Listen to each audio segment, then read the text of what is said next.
E nós começamos a comemoração do nosso Star Wars Day com um especialista, cara que sabe tudo do assunto. Eu vou contar um pouco dos bastidores. Eu liguei para um amigo, o Odair Braz Júnior, falei: Odair, eu preciso do maior especialista em Star Wars que você tiver. Quero uma dica sua. E não deu nem 2 segundos, ele falou: é o André Gordillo. Ele falou que sabe tudo, tudo, tudo. Então, vou primeiro apresentar o André, antes de dar o bom dia para ele. O André é escritor, tradutor, jornalista e crítico de cinema. Ele tem mais de 50 livros traduzidos e é autor de Os Portões do Inferno e O Despertar dos Dragões, pela editora Rocco, dentro da série Lendas de Baldúria. E é autor também de Traição em Zenibar, aí pelo selo KDP White Glove da Amazon. Ele participa do programa de rádio Geek Mix e mantém o canal Gordillo no canal de streaming, né, Twitch. E aí sabe tudo de Star Wars, dos quadrinhos Marvel, de RPG, do mundo, da cultura nerd geek de modo geral. André, muito bom dia. Poxa, ótimo dia, né? Com uma apresentação luxuosa dessa. Desculpe as instalações, o programinha teria que ter me cortado aqui só bonito, só com a telinha verde eu ia colocar um parangolé de Star Wars. Fomos traídos pela tecnologia, porque afinal a força não esteve comigo nesse momento. Mas só nesse momento mesmo. E olha, ter você no programa é uma coisa tão especial que eu tinha planejado vestir a minha camiseta de Stormtrooper, mas ela é tamanho M e nessa pandemia, ó, roupa M, perdi todas. Olha, é uma das primeiras vezes que, na verdade, eu acho que eu não uso essa camisa há um ano, porque eu não tenho saído de casa e eu não vou colocar camisa de sair, como se chama, né, para ir ao mercado de 15 em 15 dias. Vou na regata qualquer, entendeu? Então, deve estar com um cheiro de Estrela da Morte isso aqui. Né? André, vamos contar um pouquinho das curiosidades. Eu já te peguei hoje, no sábado, porque eu sei que terça-feira vai estar todo mundo querendo falar com você, te entrevistar, vai ser aquela loucura, você não vai ter tempo de atender. Falei, então já vamos conversar no sábado. Pô, já marcaram, eu tenho programa, o meu programa de rádio é na terça-feira, né? Já é às 10 da noite na Mix FM, né? Aqui no Rio, mas para todo o Brasil eu faço live direto do estúdio, direto aqui de casa, ninguém está indo ao estúdio por causa da pandemia, então a gente está fazendo pela minha própria Twitch e já falaram comigo para ter uma outra live às 8 da noite para falar de Star Wars. Um colega também do Joneca, do nosso querido Odair, um Paulo Mafia, que também é lá da Culturama, lá do Rio Grande do Sul, também está lançando livro de Star Wars, que eu traduzi alguns, entendeu? Então, pô, é um dia cheio, né? Então vamos aproveitar hoje para conversar. Quando o filme saiu em 77, você tinha quantos anos, André? 5. Meus pais me levaram para ver Bernardo e Bianca, que foi o desenho da Disney daquele ano, tá? E eu tenho ideia de ter visto Guerra nas Estrelas, por favor, com o nome que passou no Brasil, na reprise, acho que de 7, 8.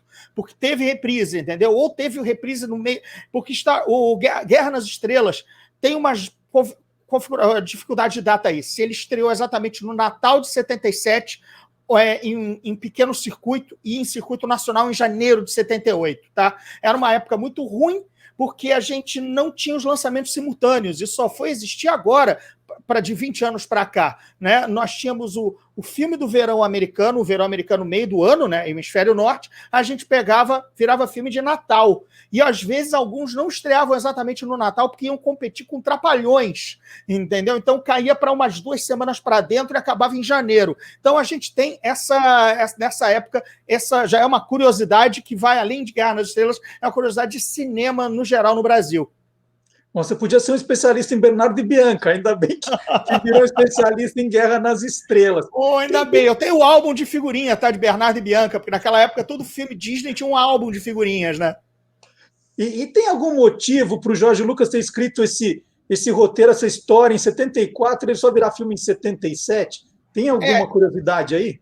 Vamos lá, a curiosidade ele sempre gostou de serials, né, seriados de aventura, cresceu vendo, deu no Indiana Jones por ver tanto seriado aventuresco, e ele também viu os de ficção científica. No caso, ele era apaixonado por Flash Gordon, e tentou, assim que começou a ter a carreira de cinema, disse assim, vou fazer a versão de Flash Gordon para o cinema, bateu nos estúdios que teriam o direito e descobriu que estavam nas mãos de Dino De Laurentiis, produtor que viria depois a lançar, por exemplo, Conan, o Bárbaro, Duna, certo? É um grande produtor, um italiano picareta até a medula, e quando recebeu o Lucas, disse assim, não vou vender para você os direitos, você é quase um ninguém, você é um desconhecido, tem um mini sucesso apenas na carreira, eu vou vender eu quero que o Fellini faça, manter tudo entre a italianada, né? Dino De Laurentiis, Fellini, tal. Acabou que não aconteceu, o Lucas saiu frustrado e disse, eu vou escrever o meu próprio Flash Gordon, e foi aí que nasceu Guerra nas Estrelas. Quando o Jorge Lucas começou a escrever, quais foram as fontes de inspiração dele, André? Então, é chavão dizer que ele baseou tudo no livro do Conrad, né, sobre o Herói das Mil Faces, né, que explora o mito do herói. Isso já é mais marketing pessoal, porque ele só foi ter esse contato com esse livro, curiosamente, já com o roteiro avançado. Mas ele estava escrevendo, digamos assim, instintivamente, como todo mundo conhece a saga do herói. Herói recebe a missão, descobre que tem um background, um histórico a responder, encontra um velho sábio, o velho sábio passa um objeto de poder, ele renega, depois ele vai para a aventura. A gente já viu isso com o Harry Potter, depois de Guerra nas Estrelas, a varinha, o Dumbledore, ele é mago sem saber quem eram os pais, ou seja, como a gente também conhece com o Rei Arthur. Ora, eu era apenas um ferreiro, eu tiro a espada mágica, o velho mago surge para me ensinar, eu rejeito, é o Merlin. Ou seja, cara, é a mesma história sempre. E o Luke é isso, né? O velho chega, entrega a arma do pai, é um símbolo mágico, ele tem poderes mágicos que ele não sabia que tinha, renega, não vou ficar em casa cuidar dos meus tios morrem, ele está liberado. Até o Hobbit, mesma coisa também, né? Anel, eu não vou na missão, eu tenho que ir, sabe? O Bilbo, né? No caso, o tio do Frodo. Cara, é a mesma história, é a mesma base. Então, dizer que ele exatamente teve, olha, quando ele leu o Herói das Mil Faces, eu vou fazer isso aqui, uma nova mitologia americana, meio autopropaganda depois para dar um verniz intelectual ao que ele fez, tá? Tem alguma curiosidade na escalação dos atores, na hora dos papéis? Conta algumas. Vamos lá. Vamos começar pelo senior citizen, né, presente, Alec Guinness, né? Alec Guinness, nosso querido Obi-Wan Kenobi. Obi-Wan Kenobi já dá para... Se você não pensar no ator, você já pensa que esse nome é oriental, né? Obi-Wan Kenobi, né? Dá uma cara de samurai, né? Porque ele exatamente tinha escrito o papel pensando no Toshiro Mifune. Ator, a assinatura do Akira Kurosawa, né? Fez 300 filmes japoneses importantíssimos de samurai, e ele tentou contratar Toshiro Mifune, acho que foi por intermédio da filha dele, que era a agente internacional dele, e acho que a proposta sequer chegou nas mãos do Toshiro Mifune, que sairia caro, e pela filha, acho que ela embarreirou, que disse que não era o estilo do pai. Enfim, tem uma nebulosidade aí. Mas então, como é que ele caiu no Alec Guinness, o veterano ator de teatro inglês? Bem, enfim, sugestão de elenco, mas por que a Alec Guinness aceitou um filme que ele achava uma tremenda bobagem? E eu não estou dizendo que ele achava da minha cabeça, não. Ele deixou diários ao gravar e dizendo que era tudo meio bobo, sabe? Beleza, mas ele chegou porque a última peça de teatro dele tinha fracassado. E ele estava bancando uma próxima, e ele não podia incorrer num novo prejuízo. Então, ele disse assim, vou me resguardar, vou fazer este filme bobo, que eu não estou entendendo nada deste roteiro, deste diretor americano inculto. E, cara, ele descreve o Lucas assim, não chama de inculto exatamente, mas ele chama daquela empáfia inglesa, sabe, que ele tem um almoço com o Lucas muito jovem, 30 e poucos anos, o Alec já com seus 60, disse que esse americano barbudo, cara de hippie, falando mais maluquices, eu vou contracenar com um cachorro gigante, com 2 robôs, vou vou sanar aquele preju da peça. Tá bom. Ele ganha o salário equivalente ao George Lucas ganhou, porque o George Lucas, lembra, ainda que o filme fosse dele, ele vendeu os direitos para a Fox para fazer. Então ele ganhou um salário como roteirista e como diretor. 2 salários diferentes. Os 2 salários diferentes eram iguais ao salário ganho pelo Alec Guinness para fazer o papel de Obi-Wan Kenobi. Para você ver como a coisa é díspare, né? O criador da obra ganhou o equivalente a um dos atores que deveria emprestar peso ao filme. E o Harrison Ford? Como foi? Teve alguma coisa de convencimento? Trio principal. Nós temos 2 trios principais escalados nas seleções de elenco. A seleção de elenco de Guerra nas Estrelas foi feita simultaneamente a Carrie, a Estranha, do Brian De Palma.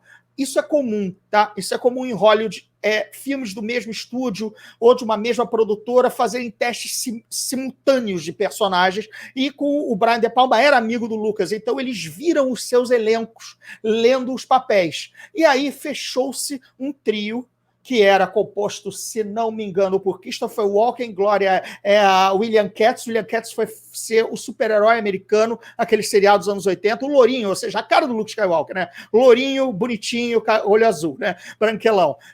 E a própria Carrie em pessoa, esse que agora me fugiu, a Sissy Spacek, que seriam Han, Luke e Leia, certo? E a outra escolha, Harrison Ford, que era já tinha trabalhado com o Lucas, feito o corredor Bob Falfa em American Graffiti, aqui no Brasil, Loucuras de Verão. O Mark Hamill saindo de novela diurna, né? Aquela novela que passa... Os Estados Unidos não tem a novela como a gente conhece no horário nobre. As novelas são daytime, são na hora do Vale a Pena Ver de Novo aqui, digamos assim. Então ele era um galanzinho de uma novela, tipo uma Malhação da vida e tal, e a Leia, que já vinha com a Carrie Fisher, que já vinha com o respaldo, digamos assim, de realeza de Hollywood, porque ela era filha, enfim, Debbie Reynolds de Cantando na Chuva. Então, ela vinha de realeza hollywoodiana. Aí você me pergunta, porque você é um curioso, por que um trio foi escolhido e o outro não? Né? Era simplesmente disponibilidade para viajar e filmar na Tunísia e em Londres. O trio, Christopher Walken, William Katz e Sissy Spacek, pelos agentes, por tudo, não queriam que fosse filmado nos Estados Unidos, porque tinham outros compromissos já agendados, porque já estavam com o pé um pouco mais avançados na carreira, já tinham coisas mais alinhavadas. O trio que nós hoje herdamos, Harrison Ford, Mark Hamill e Carrie Fisher, eles não tinham nada de carreira ainda amarrada, a novela do Mark Hamill estava em hiato, dava para fazer, então eles todos os 3, não, Londres e Tunísia, tranquilo, pronto, assim temos Han, Luke e Leia como os conhecemos. E você falou do cachorro gigante, né, Chewbacca, na hora que o Alec Guinness estava escrevendo no diário. Tem alguma curiosidade do personagem, da onde ele veio? Era uma coisa que o George Lucas desenhava, ou tinha alguém de cenografia? Como foi a criação dessas figuras? O Lucas tinha um cachorro bem grande, um Malamute, acho que a raça é Malamute, que era enorme, e andava com ele no banco do lado ao dirigir. Aí ele disse, cara, meu copiloto é o meu cachorro, eu vou criar um cachorro espacial para ser o copiloto do meu alter ego. O Lucas tem vários alter egos, como todo escritor, você se coloca em vários personagens seus, né? Você joga um lado para um personagem, um lado para o outro, não é exatamente você esculpido, escarrado, né? Você geralmente joga aqui e ali. O Lucas queria ser o Harrison Ford, queria ser o Han Solo, o descolado, o perigoso, o malandro, o cheio de lábia, né? Tudo. Mas ele se via como o Lucas, né? Assim, meio caipira, meio tímido, mas com uma grandeza e uma grande capacidade para sucesso. Enfim, então nesse momento surge o cachorro com o Lucas se colocando como o Han Solo, entendeu? Pô, eu piloto meu carro, eu vou colocar um cachorro falante com ele como companheiro de carona. E o Darth Vader, a figura do Darth Vader? O Darth Vader, a gente tende a achar que o Darth Vader é o vilão virou o vilão da saga, mas originalmente, se vocês entender o roteiro e até ver que ele tem pouquíssimo tempo de tela, ele é apenas o capataz do vilão. O verdadeiro vilão é o Moff Tarkin, o Peter Cushing, né? Veterano ator de filmes da Hammer, de filmes ingleses de horror. Ele é que é o dono da Estrela da Morte, ele que manda disparar em Alderaan, matar o planeta da Princesa Leia. O outro é só o homem forte, o capataz, né? Vai lá, é o homem fera do esqueleto, como eu brinco, para a geração He-Man, entendeu? É o cara forte. Que isso? E ele é o Cavaleiro Negro, né? Ele é o defensor do Castelo do Mal. Isso temos aí todas as lendas arturianas e as lendas medievais, né, da figura do cavaleiro que defende a fortaleza de um vilão maior.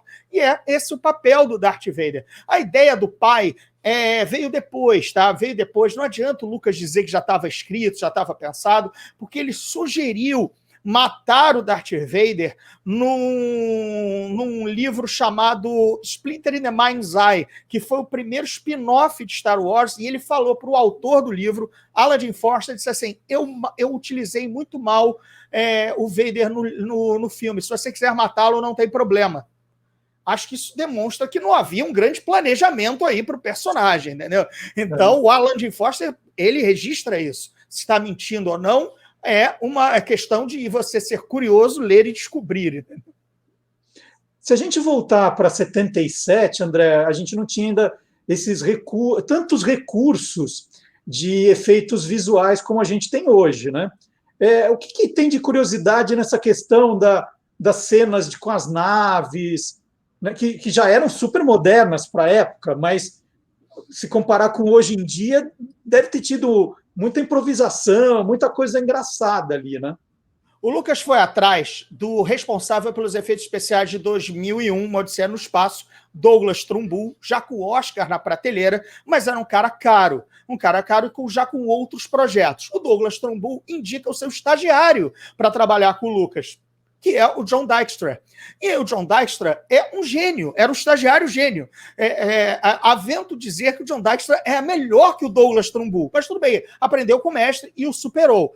Bem, só que o John Dykstra era um hippie difícil, certo? Durante as filmagens de Star Wars, ele foi demitido 3 vezes, tá? Certo? Agora vamos lá, John Dykstra.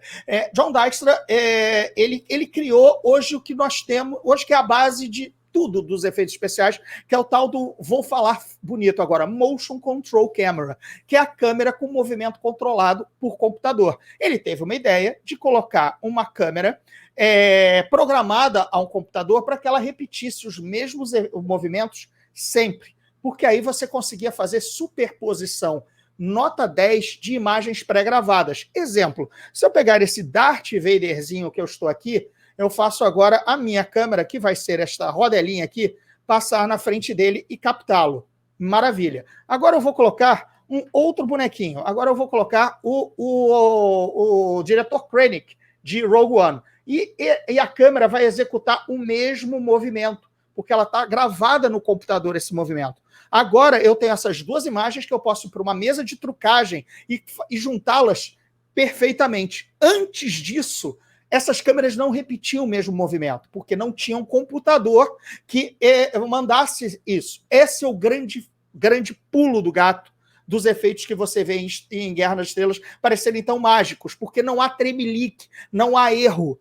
Tudo parece filmado ao vivo, né? Parece que as naves estavam lá, porque ele usou esse... Agora, parece apenas dizer que a câmera está ligada ao computador, mas era um trambolho. A câmera já era grande, as da época, né? Agora, os computadores da época também. A fiarada, as fotos disso é um monstro, um Frankenstein, que ocupava meio hangar para se mexer, para gravar minha miniaturinha de nave. Óbvio que ele se empombava, o negócio dava errado, o Lucas achava que cobrava mais dinheiro, deu prejuízo para o Lucas na produção, o Lucas o demitiu. Então, tem aí todo os gênios trabalhando. Tinha um gênio criando a história e um gênio facilitando a filmagem da coisa. E eles não se deram, entendeu?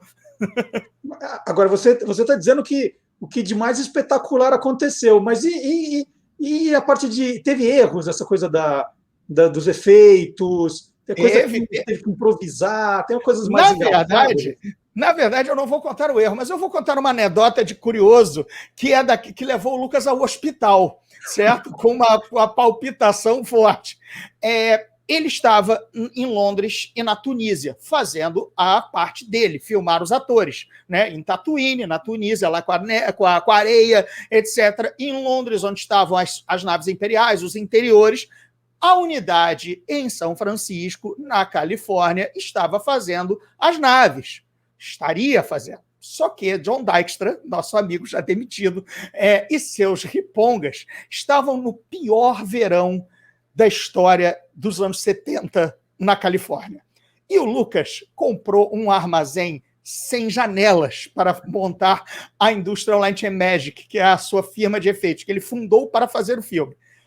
Armazém de amianto, sem janela, o calor histórico, sei lá, uns 45 graus, 50, tá? E as pessoas não estavam trabalhando, os computadores estavam fritando e as pessoas não conseguiam fazer lá dentro. Aí, eles ficavam num pátio lá fora, e aí, fumando maconha, porque era todo mundo hippie, retirado das escolas. Todo mundo era estagiário, todo mundo estava no primeiro emprego. Todo mundo ali era catado nas escolas de cinema. Escola de cinema, gente, pelo amor de Deus. Maconha, né? Então, riponga, anos 70, os caras cabeludão, barbudão. Cara, tem fotos deles de shortinho Adidas, aquele shortinho Adidas, sem camisa, lá fora, com as maquetes, sem ter o que fazer, porque estava um calor lá dentro. Resultado, Lucas filma tudo, e aí chega, e aí, meu filme, tá pronto? Temos uma tomada, que é a ejeção da cápsula com o R2-D2 e o C3PO. Em 2 meses de trabalho, eles conseguiram fazer uma cena de efeito especial. O resto, eles ficaram lá fora, montaram piscinas, teve um enterro de uma geladeira que deu defeito. Eles fizeram um enterro simbólico de uma geladeira. Tem fotos disso nos anais de Guerra nas Estrelas, tá? Então, claro que quando o Lucas soube disso, ele foi com palpitação para o hospital, porque agora 10 milhões de dólares de orçamento, que era na época um dinheirama, o filme não estava pronto. Os atores estavam lá, estava tudo filmado. Cadê a magia? Cadê as cenas de efeitos especiais? Cadê as naves? Os riponga não fizeram. Aí, com o chefe presente, algumas demissões que foram revertidas 2 dias depois, que só os caras sabiam fazer aquilo, entendeu? Então demitiu na bronca, sabe? Do tipo, embora você aqui, seu bando de maconheiro, não volte mais.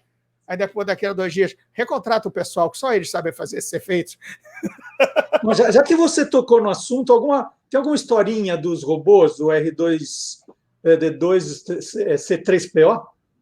Então, vamos lá, pelo menos a inspiração do C3PO, ele é a Maria que é a robô dourada de Metrópolis, clássico dos anos 20 de ficção científica do Fritz Lang, diretor do expressionismo alemão, e é a versão homem dela, né? É vergonhoso, você vê a foto da Maria, vê que é o C3PO. Então, só aí nós já temos a grande curiosidade dos robôs. O resto, o droid era operado por um ator anão, o Kenny Baker, que divide aniversário comigo, salvações. Kenny Baker, infelizmente, é um dos que já faleceram. A gente está perdendo muita gente do elenco original, especialmente a galera por trás das máscaras, que eles já eram com determinada idade. Foi uma das coisas mais trabalhosas de fazer, porque, obviamente, ele tinha que andar no deserto, né? Um robô com rolimãs. Então, foi um sufoco. Você tinha que esconder os trilhos com areia, o Android não funcionava de controle remoto, um sufoco. E o próprio C3PO, o coitado do Anthony Daniels, ele estava filmando enlatado no deserto da Tunísia. Ou seja, ele tinha muito pouco tempo de tela para depois abre a casca e água para dentro. E detalhe, as fotos são sensacionais, né? Ele ficava num apoio de madeira, como se fosse aquele carrinho que você leva para levar lixo do prédio, que você coloca, tem 2. Ele ficava num carrinho desses, ele ficava empertigado, com o cara dando aguinha para ele, entendeu? E ele filmava pouquíssimo, porque ele estava no sol do deserto. Então tem tanto essas curiosidades de filmagem quanto da origem do C3PO. Que o Lucas, aí mais uma curiosidade, ele pensou o C3PO como um vendedor de carros usados. Tá? Então ele falaria rápido, ele teria um pouco de sotaque texano. Os americanos crescem vendo nesses canais alternativos aqueles malucos que vendem carro com chapelão de cowboy. Vem aqui, vem na minha concessionária. Tudo a concessionária é o sobrenome do cara, entendeu? E aí tem vários picapes atrás. Ele imaginou que o C3PO fosse esse tipo meio fanfarrão e que mentisse, tá? Quando ele chega e coloca um quase que mímico inglês no papel, que é o Anthony Daniels, que começa com aquele registro meio assustado, ele parece um mordomo que está sempre prestes a ter um chilique, porque a festa está saindo ao controle, o Lucas travou. Mas veja que o processo criativo de cinema é um pouco diferente da gente quando escreve, né? Você é escritor, eu sou também. A gente meio que só tem nós mesmos quando a gente está ali com o papel, né? O filme o cinema é uma arte mais colaborativa. Então, o input do ator transformou o personagem. Ele virou o mordomo cheio de faniquito e não o vendedor de carro usado com sotaque, entendeu? O André, eu estou falando muito dos efeitos visuais, a gente está falando dos personagens. Agora, uma coisa muito marcante, né, na saga é a trilha sonora, a trilha musical. As músicas, a gente se arrepia quando ouve até hoje, né? O que tem de história curiosa por trás das composições de John Williams? Então, primeiro vamos pegar o John Williams em si, né? Como é que ele caiu de paraquedas aí? Por que temos John Williams e por que John Williams virou a assinatura sonora da saga? Bem, o Lucas queria colocar música clássica, certo? Ele iria usar o filme com música clássica e muito pouca música na cabeça dele, para não interferir com o deslumbramento das outras coisas que ele queria usar. Ok. Aí começou a colocar trilha sonora, não estava funcionando. A trilha sonora com música clássica tradicional, Wagner, etc. Tudo mais exatamente bombástico e operístico. Ele começou a mudar e a elevar o tom. E aí ele precisava de alguém para fazer a trilha. E aí temos a amizade Lucas e Spielberg entrando em ação e o Spielberg diz assim, you should talk to Johnny. Né? Você deveria falar com o Johnny, que eles chamam sempre o John Williams de Johnny porque é o Johnny Williams, que é o nome que ele se lançou como músico de jazz, tá? Ele tem vários discos como Johnny Williams, antes de virar o John Williams, tá? You should talk to Johnny. E aí porque ele fez o Tubarão, né? Ele fez Tubarão em 75. Ele já era o cupincha do Spielberg. E aí nasceu John Williams na série. John Williams se baseia em muita coisa de os planetas, né? Principalmente Marte, o deus da guerra, para o tema, nós não temos em Guerra nas Estrelas a Marcha Imperial. O tema do Darth Vader e a Marcha Imperial surge no Império Contra-Ataca. O pram, pram, pam, pam, param, pam, param, todo mundo sabe. Mas isso só entra no Império Contra-Ataca. Em Guerra nas Estrelas, nós temos uma composição que até mereceria um processinho de plágio, de tão parecido que é Marte, o Senhor da Guerra. Coloque aí no seu buscador de músicas, porque isso é uma música clássica, tem em qualquer plataforma, que vocês vão ouvir que é claramente a chegada do Darth Vader e da nave do Vader em Guerra nas Estrelas. Nossa. André, como é que a gente procura essa versão? Que música é? The Planets, né? Os Planetas, Gustavo com V no final, Gustav Holst. Mas coloca Os Planetas, suíte Os Planetas, que você vai achar num buscador fácil. Muito bom. Agora, essa nova geração, essas pessoas mais jovens, estão encantadas com o Yoda, né? O Baby Yoda virou o queridinho de todo mundo. Tem alguma historinha do Yoda?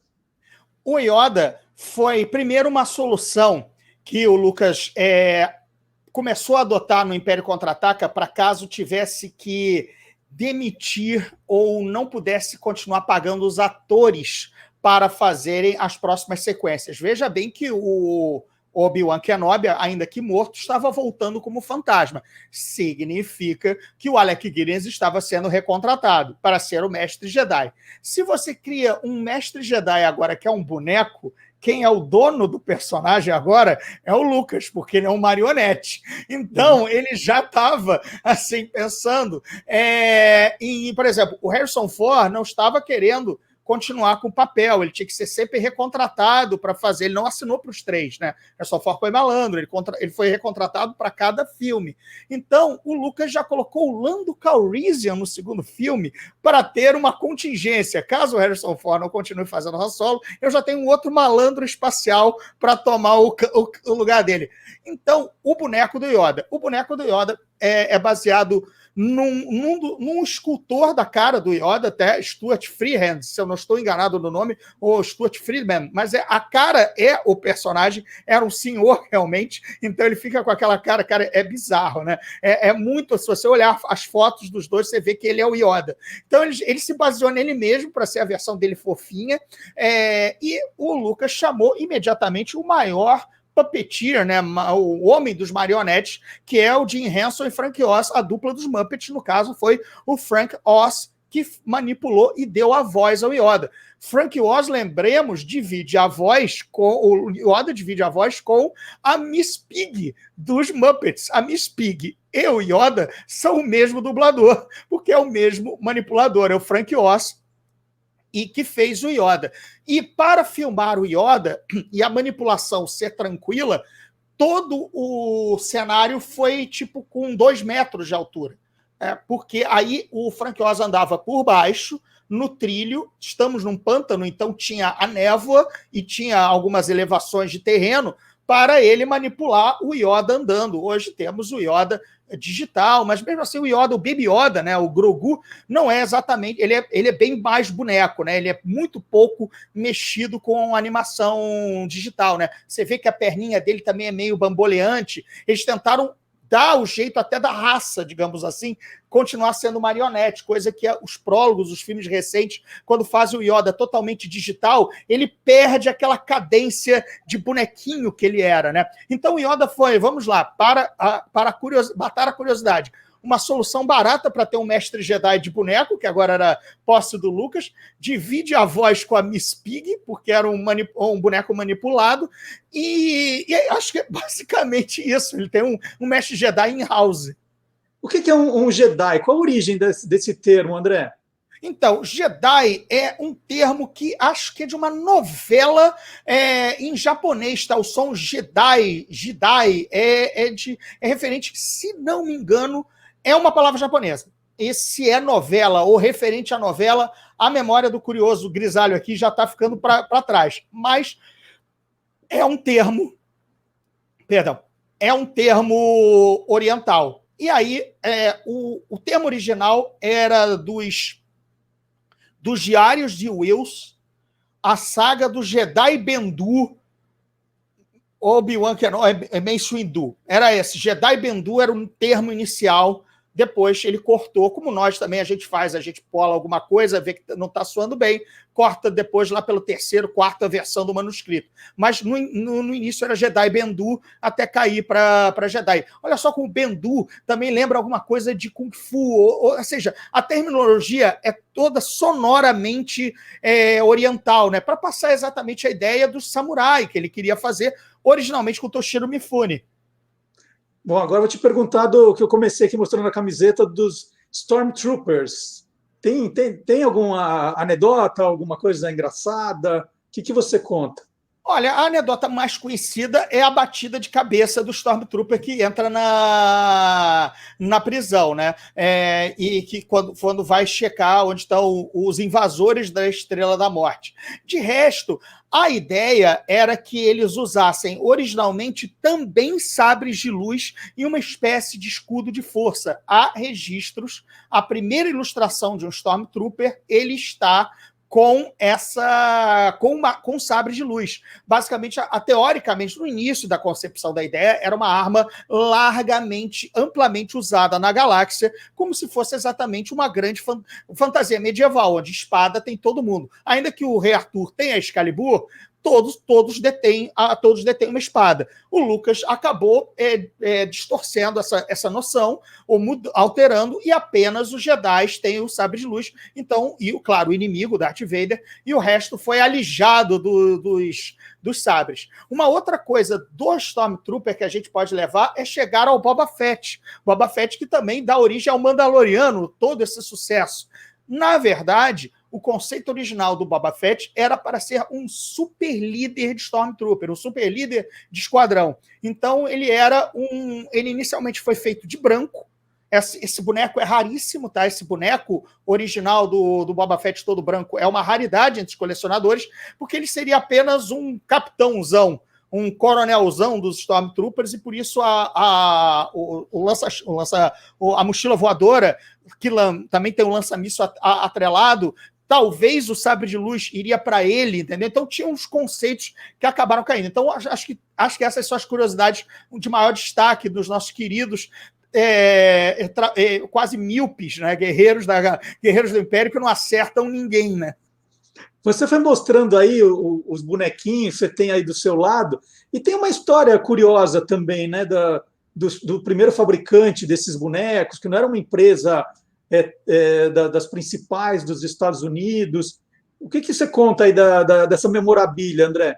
Então, muitas empresas foram consultadas para fazer os bonecos, quase nenhuma se interessou, ficção científica não dava dinheiro. Uma das properties, digamos assim, que não vendiam bem, mas estavam no mercado, eram os bonecos do Planeta dos Macacos. Planeta dos Macacos é uma série, inclusive, de ficção científica da Fox, não só série de filmes, como virou série de TV também. Então, teve um sucesso para virar série de filme e série de TV, a marca era forte. Então, teve muito boneco de Planeta dos Macacos, era o único título de ficção científica que vendia bem, mas os fabricantes de brinquedos grandes, Mattel, não se interessaram enquanto o Lucas foi lá bater na porta.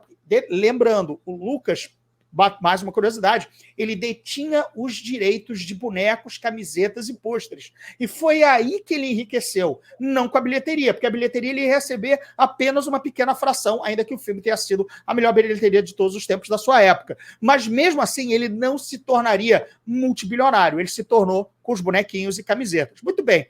Aí ele chega na Kenner, e a Kenner se interessa pelos bonecos, mas não por conta da crise do petróleo. Olha aí, a crise do petróleo faz plástico. Os plásticos estavam em altíssimo preço fazer os bonecos padrão daquela época, que era o padrão de G.I. Joe ou Falcon, né? Era o boneco grande.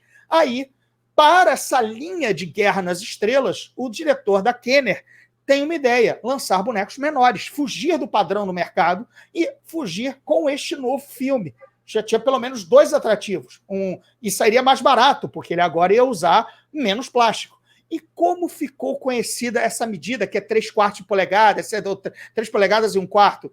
Por quê? Porque ele fez assim. É a medida do polegar, do dedão, do dono da Kenner. Se hoje nós temos, quando Star Wars vinga, e é o brinquedo mais vendido, o boneco mais vendido da sua época, e G.I. Joe, Comandos em Ação, sai nessa razão, nessa proporção, por causa da crise do petróleo e por causa do sucesso de Star Wars, ou seja, toda uma indústria muda de padrão por causa de Star Wars, parabéns, a medida é o polegar do dono da Kenner. Que sensacional. Quando perguntar lá, mas qual é o boneco, chefe? Qual é o tamanho do boneco? Faz assim! Sensacional. Olha, se bobear, eu fico conversando com o André até terça-feira aqui. Mas olha, aí ele tem que se preparar também para essa semana que vai ser puxada. Eu queria agradecer, André, a sua gentileza em bater esse papo comigo. Eu só tenho mais 2 perguntinhas curtinhas para terminar. Porque eu não dou resposta curta, né? Então já sabe. Não, mas vai dar, vai dar. Quantos sabres de luz você tem na sua casa? De cabeça, mais de 6. Por volta, talvez 10. Há alguns de brinquedo comprados na boa e 3, de fato, réplicas oficiais. Com o mesmo peso, o mesmo material, por isso um difere de peso um do outro. Então, mas cada um pesa de um jeito, porque está na medida oficial, amigo. Aí você pergunta para o cara da produção por que o castiçal, como eu chamo o sabre do Luke no Retorno de Jedi, parece um castiçal, é tão diferente da que ele usou no primeiro filme, Guerra nas Estrelas, que é uma lanterna da Primeira Guerra. Tá? Na verdade, é um cabo de tirar foto, é o cabo do flash. A lanterna de flash que era usado na câmera da Segunda Guerra, a câmera, aquele pedestal, aquele piroco que segura o flash, era o sabre de luz do Luke Skywalker. Eu falei que ia fazer duas, essa foi a primeira, mas vou fazer mais uma, são três, então. Vamos nessa. Qual é o item mais raro que você tem de Guerra nas Estrelas? Esse é bem difícil de alguém ter, porque é um pedaço da casa do Luke.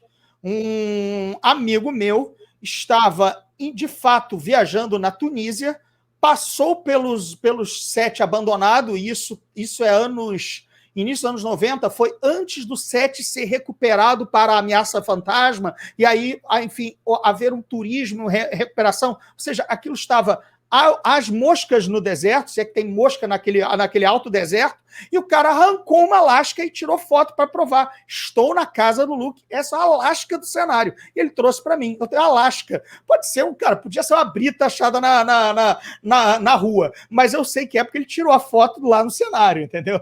Então, acho que esse é o item que não dá para você comprar, entendeu? Então, esse é o mais bacana. Agora a terceira e última mesmo, hein? Vamos lá. Quando eu estava te chamando aqui para entrevista por WhatsApp, você falou assim: ó, tô entrando, eu tô dando comida para os gatos. Qual o nome dos gatos? Quero ver. Muito bem. A siamesa é Nick, herdada de ex-namorada. O branco é o Elric de Melno e Boné. Quem é curioso, coloque Elric de Melno e Boné. Aí você vai descobrir que ele é um guerreiro albino da saga de fantasia do Elric de Melno e Boné. Então ele é branco, o gato branco, albino, o Elric. E o gato preto é Lando Calrissian. Ora, o verdadeiro dono da Millennium Falcon, antes de ser roubado pelo Han Solo numa trapaça num jogo de sabaque, tá? O Lando é o meu personagem preferido de Guerra nas Estrelas. Não houve essa pergunta, mas eu estou aqui respondendo. Eu gosto do Lando Calrissian e gosto do Jabba. Inacreditavelmente, o Jabba é o meu segundo personagem predileto na saga inteira. Tô falando, a gente vai ficar até terça conversando. O André Gordillo conversou comigo aqui. Como eu te acho nas redes sociais? @Gordirro, olha só, podia até ser colocado só aí o nome, mas aí a gente usa a magia. Eu ponho aqui embaixo. Exatamente. Agora. Então... agora a gente faz a edição e ela já entra agora aqui, ó. Pam! Olha aí, @Gordirro nas redes, no Instagram, no Twitter, na Twitch. Gordirro também, lives diárias. Se você quiser continuar esse papo comigo, se quiser me acompanhar para saber mais de Guerra nas Estrelas, você me encontra nas livrarias. Olha aí, Momento Jabá, você me encontra nas livrarias nas formas dos meus 2 livros. Os Portões do Inferno e O Despertar dos Dragões. Aí, fantasia medieval. Basicamente, Guerra nas Estrelas sem sabre de luz. Vamos dizer assim, né? Sensacional. Muito obrigado pela conversa. Adorei. Pô. Vou querer conversar mais vezes, que a gente falou sobre... Por favor. Tem tanto spin-off para a gente conversar ainda. É verdade. Temos ainda amigo em comum, que é o nosso querido Odair Joneca. Então, Guia dos Curiosos, há anos prestando bons serviços para a curiosidade, né? Porque a curiosidade é que fez o cara sair da caverna e descobrir, se eu for lá, o que vai ter atrás daquela moita, né? Se não fosse a curiosidade, a gente não tinha chegado a lugar nenhum. Então, obrigado, Marcelo. Valeu mesmo. Obrigado pelo excelente serviço que você presta para as pessoas adquirirem conhecimento, que é o que o ET mandou a gente fazer, né? Adquiram conhecimento. É isso. Super obrigado, André. E agora eu vou chamar, continuando a nossa saga hoje aqui do Star Wars Day, vou chamar o Guilherme Domenichelli. Será que o Guilherme conseguiu? Eu dei um desafio para ele falar de animais e Guerra nas Estrelas. Vamos ver? Obrigadão, André.